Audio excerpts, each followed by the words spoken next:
ఒకటి EWS reservation, అది 2019లో వచ్చింది. బీజేపీ గవర్నమెంట్ తీసుకొచ్చింది. కోవిడ్, కరోనా, ఇళ్లకి ప్రజలు వెళ్ళలేదు. భారతదేశం అంతా నిశ్శబ్దంగా ఉన్నది. కానీ బీజేపీ 2019లో ఏ కోమట అయినా, ఏ రెడ్డి అయినా, ఏ కమ్మ అయినా, ఏ బ్రాహ్మణ అయినా, ఏ మార్వాడి మాకు రిజర్వేషన్లు కావాలి 10% అని ఎవడు ధర్నా చేయలేదు, ఆందోళన చేయలేదు. అయినా బీజేపీ సర్కార్ 2019లో అగ్రవర్ణాల కోసము ఈడబ్ల్యూఎస్ రిజర్వేషన్ తీసుకొచ్చేది ఒక ముచ్చట. రెండో ముచ్చట 2023లో మహిళా బిల్లు 33% మహిళా బిల్లు పాస్ అయింది. రాజ్యాంగ సభలో జరిగిపోయింది. బిల్ చట్టం అయిపోయింది. అది రేపు 2029 నుంచి అమలు చేస్తారంట.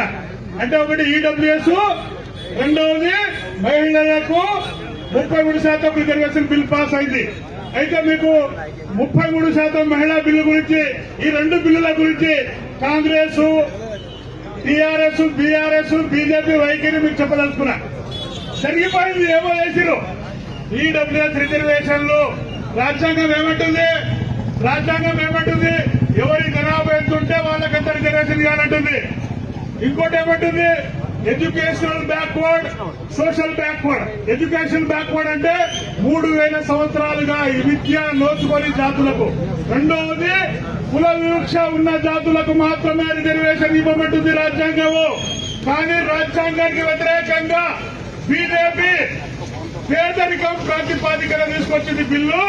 అది రాజ్యాంగ వ్యతిరేకమైన బిల్లు. ఆ బిల్లును 2019లో పార్లమెంట్ లో బీజేపీ తీసుకొస్తే కాంగ్రెస్ పార్టీ ఓటేసిందా, వ్యతిరేకించిందా? కేసీఆర్ ఓటేసిండు. సిపిఎం అరే పార్టీలు వేరే కదా, జెండాలు వేరే కదా, పార్టీలు వేరే కదా, జెండాలు వేరే కదా, ఎజెండా ఒక్కటే. ఎజెండా ఈడబ్ల్యూఎస్ ఒకటే. అది రాజ్యాంగ విరుద్ధమైన బిల్లు. అది అయినా అది సుప్రీంకోర్టు కొట్టేది. ఎందుకు కొట్టేది? పార్లమెంట్ లో చట్టం అయిపోయింది. ప్రజాస్వామ్యంలో సుప్రీంకోర్టు కాదు. ఒకవేళ బీసీలకు 52% రిజర్వేషన్ ఇస్తూ చట్టం చేసి 9వ షెడ్యూల్లో పెడితే సుప్రీంకోర్టు కొట్టేస్తుందా? కొట్టేది. రెండవది మహిళా బిల్లు. 33% మహిళా బిల్లు గురించి మీకు చెప్పాలి. గతంలో 2004, 2009 కాంగ్రెస్ గవర్నమెంట్ ఉన్నప్పుడు, యూపీఏ గవర్నమెంట్ ఉన్నప్పుడు మహిళా బిల్లు 33% కావాలని పార్లమెంట్ లో బిల్లు పెడితే లాలూ ప్రసాద్, ములాయం సింగ్ యాదవ్, బహుజన లీడర్లు బిల్లును చింపి పుట్టలేసిరు. ఎందుకు? అరే 33% మహిళా బిల్లులో బీసీ మహిళా కోటా ఉండాలరా. మహిళా బిల్లు అంటే ఎవరు? దొరల పిల్లలు, బాబుల పిల్లలు, వాళ్ళ కోడళ్ళు, వాళ్ళ అక్కలు, వాళ్ళ చెల్లెలే వస్తారు. ఈ 33% మహిళా బిల్లులో బీసీ మహిళా బిల్లు పెడితేనే ఒప్పుకుంటాం. బీసీ మహిళా కోట 33% మహిళా కోటలో బీసీ మహిళా కోట ఉండాలి అని యూపీఏ గవర్నమెంట్ ఉన్నప్పుడు ములాయం సింగ్, లాలు ఆ బిల్లును చించి బుట్టలో పాడేసిరు. Bill pass కానియలేదు. కానీ మొన్న బీజేపీ 2023లో అదే మహిళా బిల్లును పార్లమెంట్ లో పెట్టింది. బీజేపీ పెడితే కాంగ్రెస్ వ్యతిరేకించాలి. ఏమని? అరే దీనిలో బీసీ మహిళల కోటా లేదా విలువ? వ్యతిరేకించిందా? పార్లమెంట్ లో ఓటేసింది. రాజ్యసభలో 100 మంది ఎంపీలు కాంగ్రెసే ఓటేశారు. అంటే కాంగ్రెస్ బీజేపీ వేరేనా? అరే పార్లమెంట్ లో ఒకటి, బయట వేరే. అరే కమలం పువ్వు, చెయ్యి పువ్వు, కానీ ఎజెండా ఒక్కటే. ఇదిగో ఈ దేశానికి ప్రధానమంత్రి బీసీ. ఎవరు? బీసీ. అరే రాష్ట్రపతి ఎవరు? ఎస్టీ. బీజేపీ. కాంగ్రెస్ పార్టీ జాతీయ అధ్యక్షుడు ఖార్గే ఎస్సీ. ఈ రాష్ట్రానికి ఇప్పుడు పిసిసి ప్రెసిడెంట్ మహేష్ కుమార్ గౌడ్ బీసీలో కులాల లెక్కలు. ఈ దేశంలో కుక్కల లెక్కలున్నాయి. మంచి కుక్కల, పిచ్చి కుక్కల. ఈ దేశంలో జంతువుల లెక్కలున్నాయి.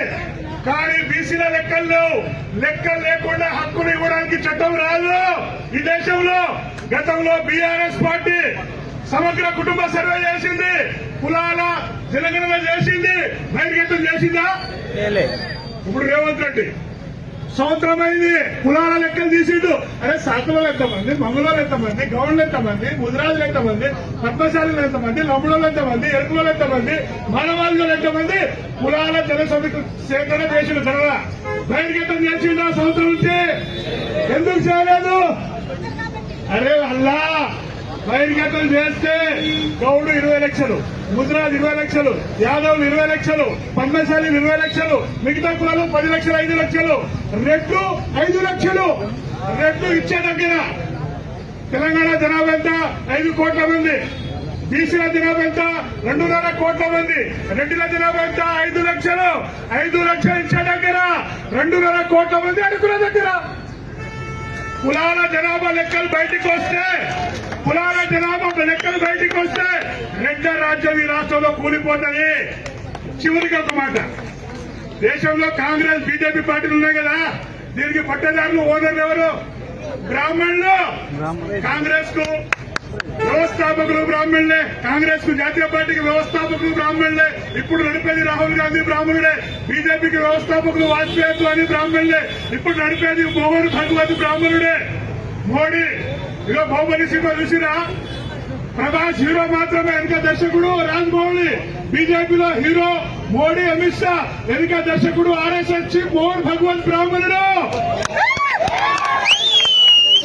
అందుకొరకే ఈ దేశంలో కాంగ్రెస్ లో రెడ్లు కిరాయిదారులు, పట్టదారులు బ్రాహ్మణులు. బీజేపీకి పట్టదారులు బ్రాహ్మణులు, రెడ్లు మునురు కాపులు, కిరాయిదారులు, ఎస్సీ ఎస్టీ బీసీలు, కూలీలు. ఈ దేశంలో 150 కోట్ల మంది ఉంటే 80 కోట్ల మంది బీసీలు. 80 కోట్ల మందికి బీసీలకు రాజకీయ పార్టీలు ఉన్నాయా? జాతీయ పార్టీలు? అరే బ్రాహ్మణులు 3 కోట్ల మంది, బ్రాహ్మణులు 3%. 4 జాతీయ పార్టీలు ఇచ్చే దగ్గర బ్రాహ్మణులు, అడుకునే దగ్గర 80 కోట్ల మంది బీసీలు. ఇది మార్పు చెందాలి, ఇది మార్పు చెందాలి. అందువరకే బీసీలకు సిద్ధాంత గురువులు ఉన్నారు. పూలే, సాహు, పెరియార్.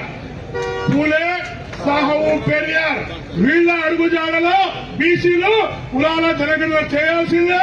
ఈ దేశానికి మళ్లీ సామ్రాట్ అశోకుడు రాజ్యం రావాల్సిందే. ఎస్సీ ఎస్టీలు ఎందుకు సపోర్ట్ చేస్తున్నారో చెప్తాను లాస్ట్ గా. ఎస్సీ ఎస్టీలు 25%, బీసీలు 50%. ఈ 25% ఎస్టీలు విముక్తి జరగాలంటే బీసీల విముక్తి పడి ఉంది.